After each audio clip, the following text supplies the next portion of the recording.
Muy buenas tardes, fanáticos de la salud y la buena alimentación de toda Latinoamérica. Sean bienvenidos a Nutri Podcast. El día de hoy hablaremos sobre la hipoglucemia, hiperglucemia y los cuidados nutricionales que se deben tomar en cuenta en personas con diabetes. Para estos temas, tenemos a nuestras invitadas que son especialistas en el tema. Remy Giga, Grisely Basalar, María Lucía Colque, María Pía Rojas y Angie Arones. De manera introductoria, para mis oyentes, y que de repente algunos no sepan qué es la diabetes, pues es una enfermedad crónica que aparece cuando el páncreas no produce suficiente insulina, el cual es una hormona que controla el azúcar en sangre. Si no se controla, puede ocasionar hiperglucemia o hipoglucemia. Y bueno, esta enfermedad viene en aumento en el Perú estos últimos años. Para hablar un poco sobre la hipoglucemia, tenemos a Remy, que nos va a comentar más a fondo de este tema. Hola, ¿qué tal a todos? Muchas gracias, Julián, por la invitación.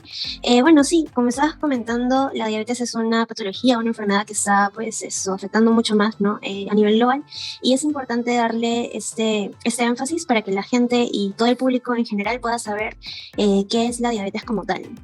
Y con respecto a la hipoglucemia, pues eso se refiere a cuando los niveles de la glucosa en sangre están por debajo de los 60 miligramos por decilitro, ¿no? Usualmente se ve acompañado por algunos síntomas, ¿no? Este se divide en una primera y segunda fase. En la primera fase existen síntomas adrenérgicos. ¿Qué quiere decir con esto? Que pues existe algún estrés físico o emocional en el organismo y puede interpretarse como palidez, como sudor frío. A algunas personas les da taquicardia también o temblores. Otras personas pueden padecer de náuseas, ¿no? Entre otros. Y en una segunda fase, que también pues, se ve en la hipoglucemia, es cuando se presentan síntomas neuroglucopénicos. ¿Qué quiere decir esto? Que es causado más que nada por la falta de glucosa en el sistema nervioso central, ¿no? Ya son unos síntomas un poco más graves, ¿no? O moderados dentro de esa misma enfermedad que aqueja a la persona. Y pues conlleva a una visión borrosa, hay personas que se marean, ven doble, también existe confusión, dolores de cabeza, incluso un poco alterados, ¿no? Alteración también de la audición, hasta incluso puede llegar a coma, ¿no? En casos más graves o extremos. Ahora, la hipoglucemia también se divide en niveles, ¿no? Puede ser nivel leve, ¿no? En donde la misma persona que padece de la diabetes, se puede tratar uno mismo y los niveles de glucosa en la sangre se van a restablecer con facilidad. En cambio, existe otro nivel que ya es un poco más avanzado, que es el nivel moderado, en donde la presencia de los síntomas adrenérgicos son las que sirven para pues, advertir que está con hipoglucemia, ¿no? Que presenta la hipoglucemia. La inadvertida es una fase o un nivel en donde aparecen síntomas de los neuroglucopénicos, ¿no? Es decir, lo de la visión borrosa, los mareos, los dolores de cabeza, pero sin los síntomas adrenérgicos en un principio, ¿no? Como les estaba comentando, pues en un primer nivel existe palidez o el frío, eso pues como que ya no se ve tanto, se va más para el tema de los temblores o de la visión o alteración de la audición. Y existe también el nivel severo, en donde la persona ya no puede, presenta estos niveles o estos síntomas, pero ya no se puede curar a sí misma o ya no se puede tratar, ¿no? Y esta debe recurrir a alguien más para que la pueda ayudar. Wow, qué interesante, Remy. Creo que Lucía y Angie son especialistas en recomendaciones de hipoglucemia. A ver, ¿qué nos pueden comentar? Sí, más que nada es importante prevenirlo, ¿no? Bien sabemos que al momento de realizar actividad física se reduce el nivel de la glucosa en la sangre. Entonces, es más probable que en personas que usan insulina u otras medicinas para la diabetes sean más propensas a padecer de esta enfermedad, ¿no? Es por ello que se recomienda ingerir un pequeño refrigerio con carbohidratos antes, durante o después de la actividad física, especialmente si esta es intensa. Además de ello, es necesario que sus alimentos o colaciones tengan un horario regular, ¿no? Sin saltarse ninguna comida al día y evitar irse a dormir, ¿no? Sin haber ingerido algún alimento. Oh, está bien, entiendo. Y Angie, ¿tú qué nos puedes decir acerca de las recomendaciones, aparte para complementar a Lucía? Claro, exacto. Aparte de lo que dijo Lucía, si es que el paciente está pasando por una hipoglucemia, ¿no? O sea, si es que el paciente tiene el glucómetro en mano y ve que está a menos 100 miligramos por decilitro, tiene que consumir de inmediato carbohidratos de absorción rápida que contengan entre 15 a 30 gramos de glucosa, es decir, entre 1 a 2 porciones. Y, por ejemplo, puede ser azúcar, 15 gramos, que, por ejemplo, es una cucharada colmada, bebidas azucaradas, unos 150 mililitros, miel, una cucharada, zumos, unos 150 mililitros también, como puede ser el del zumo de una naranja, o un vaso con agua con una cucharada de azúcar, ¿no? Para restablecer esta glucemia.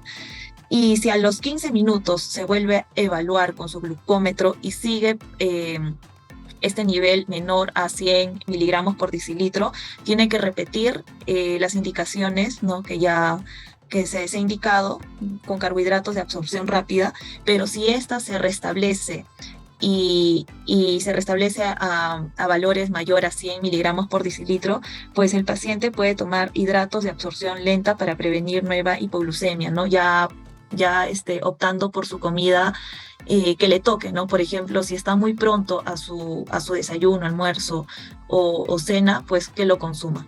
Oh, genial. Muchas gracias por esta información y espero que les sirva a mis oyentes que han pasado por hipoglucemia. Ahora vamos a hablar sobre hiperglucemia. Griseli, creo que tú tienes más información acerca de este tema. Sí, la hiperglucemia. La glucemia este es el aumento de la concentración de glucosa en la sangre por encima de los valores normales máximos y que, pues sí, no está acompañada de síntomas. En pocas palabras, para que todos podamos entender, son los niveles altos de azúcar en la sangre. Y esto es ocasionado porque las personas con diabetes mellitus de tipo 1 no tienen un buen tratamiento. También por el estrés emocional, porque no tienen una ingesta buena y su alimentación se basa en carbohidratos, en ingesta excesiva de carbohidratos. Pues sí, también tenemos que hablar sobre los síntomas que, a pesar que no sean tan severos, se puede persistir en la persona, como son el cansancio, las infecciones cutáneas, el aumento de la necesidad de orinar, que esto se llama la poliuria, y el aumento de la sed, que esto hemos escuchado en algunos decir polidipsia.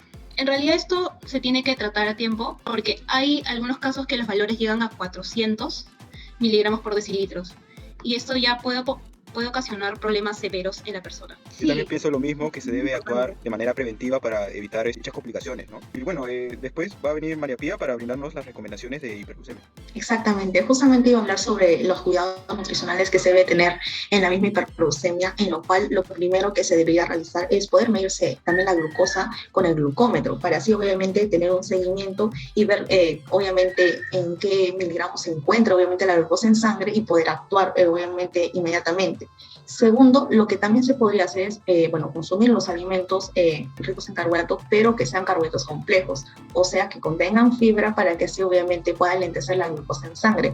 Entre estos alimentos, por ejemplo, tenemos al camote, a la quinoa, a la lenteja, las frutas y verduras y también a los, mismos cereales integrales, que son ricos obviamente en fibra. Y también obviamente evitar el consumo de los carbohidratos simples, que como son los mismos productos de pastelería y también los de panería. También lo que se podría hacer es que no se debe consumir obviamente alimentos con gran cantidad de carbohidratos en un mismo tiempo obviamente de comida, sino que se debe repartir equitativamente durante el día y así esto va a hacer que se evite la hiperglucemia. Oh, genial, María Pía, muchas gracias. Y bueno, para concluir, como hemos estado escuchando, estos síntomas de hipoglucemia o hiperglucemia se da por un mal control o seguimiento de la glucosa en sangre. Es por ello que es importante usar el glucómetro para estar al tanto y poder evitar esas afecciones. Es así que también hay que tener en cuenta los síntomas que se dan cuando tienes estas dolencias como mareos, palidez, en caso de la hipoglucemia o el aumento de la necesidad de orinar o la sed en la hiperglucemia. Por último, las recomendaciones nutricionales en caso de pasar por hipoglucemia es el consumo de carbohidratos de absorción rápida cuando tengamos una glucosa menor a 100. Y en el caso de la hiperglucemia, evitar el consumo excesivo de carbohidratos en un mismo tiempo de comida y consumir carbohidratos complejos con el fin de enlentecer la glucosa en sangre. Gracias por escucharnos a todos y gracias a nuestras invitadas. Muchas gracias, Juliana, a ti por invitarnos y espero que nos veamos en otro podcast. Igualmente, Juliano, muchas gracias, sé que esto les va a servir a muchos pacientes. Y muchas gracias por la invitación. Muchas gracias por la invitación, Juliano. Espero que esta información les pueda ayudar a todos y puedan tener en cuenta de la hiperglucemia y la hipoglucemia. Y bueno, esto sería todo. Hasta el próximo episodio de Nutri Podcast.